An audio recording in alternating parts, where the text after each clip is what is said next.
Bonjour Parisian Vibe, je suis ravie de vous recevoir à la maison aujourd'hui. Vous êtes donc dans le 17e, dans le quartier des Batignolles, très proche d'Épinette. Je suis Sophie Arama, je suis chanteuse lyrique et comédienne et je vais vous faire découvrir mon jardin secret, c'est comme ça qu'on dit.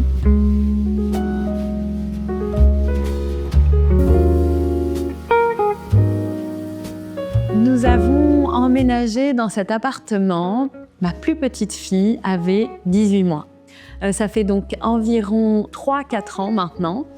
Et on est vraiment très heureux dans cet appartement qui, vous le verrez, j'espère, est très lumineux. On a fait la décoration petit à petit. Je vais vous faire découvrir tout ça et vous donner toutes les petites anecdotes croustillantes des moindres recoins.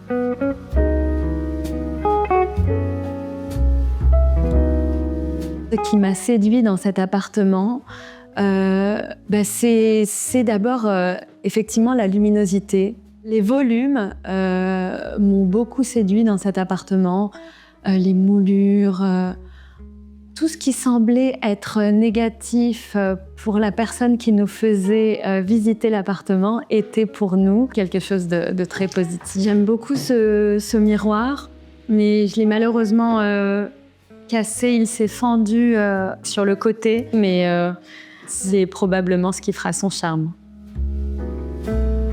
D'ailleurs, à chaque fois, on se regardait et il disait « Bon, il y a ces moulures un petit peu à l'ancienne, bon, ».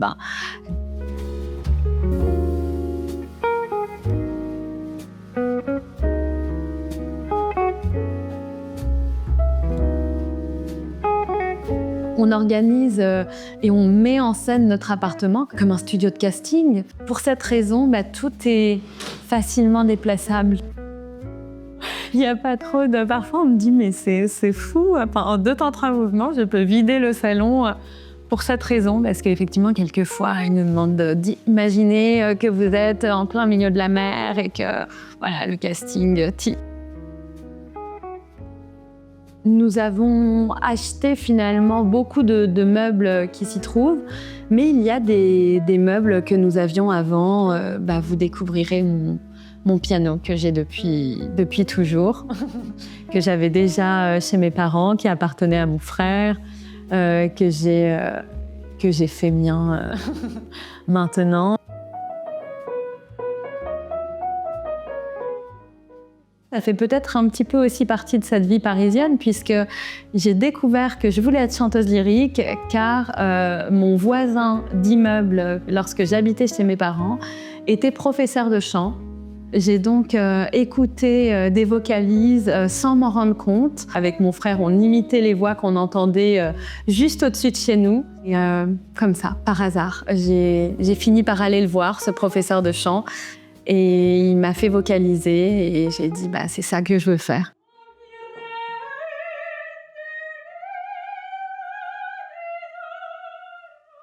Pendant que je répète, j'ai envie de déplacer. Je sais pas pourquoi. Je change les choses pendant que je répète. Je sais pas si c'est l'inspiration, mais c'est vrai que souvent, quand je travaille, je déplace. La pièce dans laquelle je passe le plus de mon temps est la pièce où se trouve le piano. Bienvenue dans ma salle à manger, aussi salle de répétition, aussi studio de casting. Donc là, vous pouvez imaginer les enfants assis, puis debout, puis dansant, des moments de famille. J'ai toujours l'espoir de partager des soirées musicales avec des amis et pourquoi pas organiser des concerts à la maison.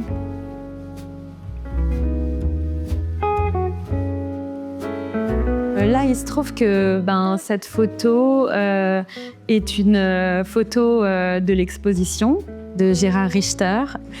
J'ai un œuf que j'ai reçu pour la fête des mères.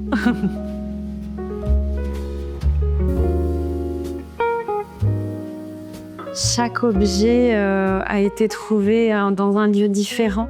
Alors celui-ci est un vase que nous avons acheté à Miami. Voilà où nous sommes allés pour notre lune de miel.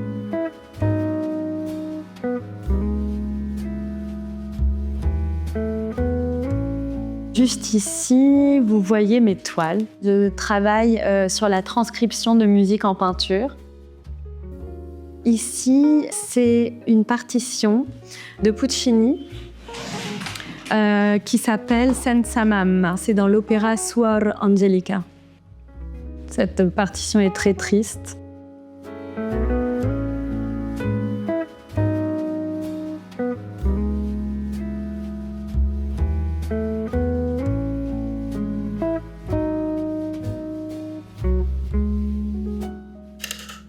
Voilà, je vais peut-être pas aller au bout. C'est vrai que ça prenait du temps à l'époque. Voilà, je pense que... Ah oui, mais non, il faut que je décroche d'abord avant de faire... On n'a plus les bons automatismes. Alors, bienvenue dans le salon. Salon finalement très coloré. Cette pièce est majoritairement rose, jaune et bleu. J'ai toujours aimé la couleur. Effectivement, je pense que c'est une chose importante. Cependant, je pense que je tombe d'abord amoureuse de l'objet tout entier. En fait, je tombe amoureuse d'une pièce et ensuite je l'accepte avec sa couleur. Une pièce que nous avions déjà dans l'appartement précédent et que nous avons conservée ici, c'est cette table. En revanche, j'ai eu une idée au moment où nous l'avons amenée ici. Car cette table, à l'origine, le plateau est posé sur le pied. Je l'ai retournée, ça m'a permis de la redécouvrir. Mais parfois, j'imagine des sculptures. Mais par exemple, c'est juste un citron séché qui, pour moi, quelquefois, quelquefois les fruits deviennent sculptures. Je l'ai trouvé vraiment très beau et je l'ai gardé et c'est vrai. Voilà, pour moi, c'est devenu une sculpture.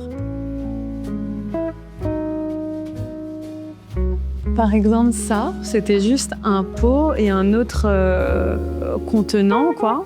Et que j'arrêtais pas de le placer l'un au-dessus de l'autre. Donc, je les ai collés l'un à l'autre et c'est devenu ma sculpture.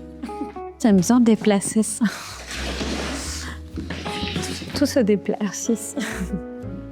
Voilà, les choses se déplacent facilement parce que je vis aussi ma vie artistique dans cet appartement jour après jour. Je passe des castings dans cet appartement, je fais des tournages dans cet appartement.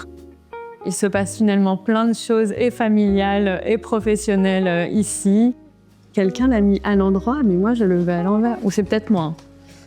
En plus, c'est une photo de Charlotte Perriand. Et c'est vrai que là, il y a un truc assez rigolo, dans le sens où c'est une affiche et j'ai eu envie de la froisser avant de l'encadrer. Il n'y a pas très longtemps, ma fille, en sortant de l'école, me sort un dessin de sa poche et elle me le donne comme ça, tout froissé, et elle me dit « Tiens maman, voilà, j'ai fait ça pour toi et je l'ai froissé parce que je sais que tu aimes les choses froissées. » Et au départ, j'ai pas compris pourquoi. Et ensuite, elle m'a expliqué que c'était dû à cette affiche. Le premier objet que nous avons acheté en arrivant dans l'appartement, enfin les premiers objets, sont cette paire de chaises, de fauteuils Baumann. On est tombé amoureux de ce designer et de ces chaises et on en a retrouvé d'autres sur Le Bon Coin. C'est la couleur d'origine et on les a fait retapisser de blanc.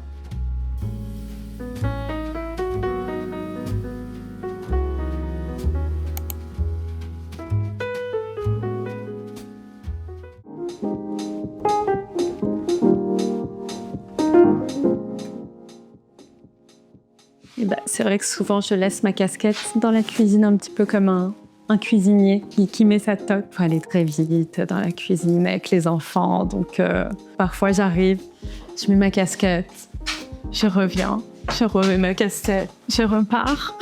Vous vous trouvez actuellement dans la cuisine, qui est la pièce la plus brute de l'appartement. Et je ne sais pas si c'est pour cette raison, mais c'est aussi la pièce dans laquelle je n'ai finalement jamais chanté. J'ose aussi pas chanter dans ma cuisine, car je sais que via ce placard qui est près de la fenêtre, le son passe plus. Donc c'est aussi pour cette raison, je me dis qu'on entend encore plus avec la cour intérieure. Mais voilà. Si.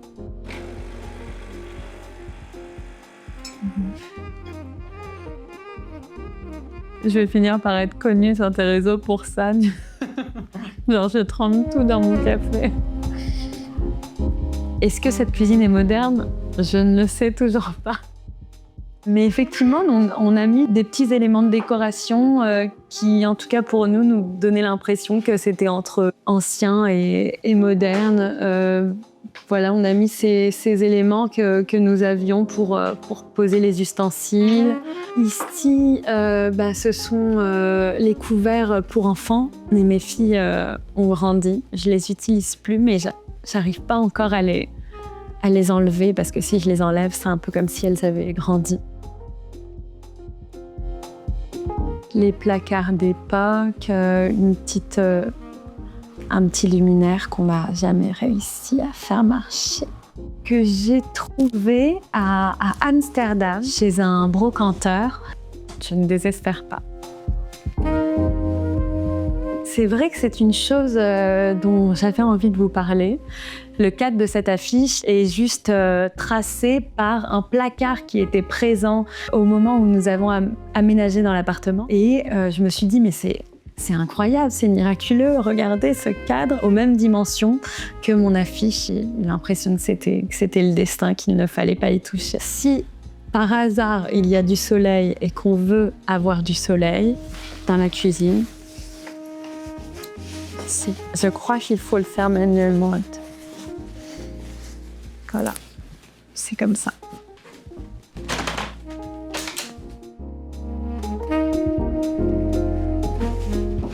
Bienvenue dans notre chambre.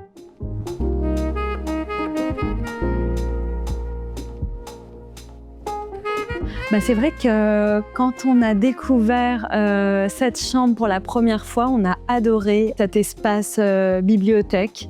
De nouveau, c'est quelque chose qu'on a vraiment trouvé très beau. Et quand on nous l'a fait visiter, on nous a dit il y a cet espace, ces armoires un peu dans leur jus. Et nous, évidemment, on a tout de suite adoré. C'est vrai que ça nous permet d'avoir un lieu assez stylisé. Poser les livres et être entouré de livres, ça fait toujours du bien. Il y a beaucoup de parfums parce que mon mari a travaillé pour ces marques de parfums. Il y a l'atelier des fleurs de Chloé. Voilà, il y a les senteurs de Bottega Veneta. Pendant longtemps, j'ai mis Neroli, mais c'est vrai que je change de parfum selon la période de l'année. Donc je trouve que ça, c'est un parfum plus estival, je dirais. C'est vrai que depuis qu'on a des enfants, j'arrive beaucoup moins à avoir de la disponibilité pour lire, mais j'espère que ça reviendra. Je voudrais vous montrer un livre qui est un petit peu le fondement de ce que je suis, il me semble. C'est un livre de Kandinsky, qui est une théorie et qui s'appelle du spirituel dans l'art et dans la peinture en particulier. Je l'ai découvert dans une librairie et je l'ai lu et je me souviens, c'était pendant l'été et je me disais, j'avais vraiment qu'une hâte, c'était que l'école reprenne pour en parler à ma prof d'art plastique, du fait que j'avais lu ça et c'était un peu incroyable. C'est mon livre de chevet depuis toujours. Pendant un temps, je ne pouvais pas faire un concert sans l'avoir à côté de moi. Juste une citation. Est beau ce qui procède d'une nécessité intérieure de l'âme, est beau ce qui est beau intérieurement. Vous allez maintenant découvrir mon dressing, ce qui fait ma personnalité vestimentaire. Allons-y ensemble. C'est vrai que selon les périodes, il est plus ou moins bien rangé, c'est sûr. Une amie m'avait parlé effectivement de scénographier un petit peu son dressing afin que ça puisse nous donner des idées d'association ou même des choses qu'on a moins l'habitude de mettre. Pourquoi pas les mettre en avant juste en guise d'inspiration. Et ça donne des idées, ça donne envie de s'habiller un petit peu comme quand on entre dans un magasin et que les choses sont positionnées d'une manière où tout d'un coup on est inspiré pour le reste de la journée.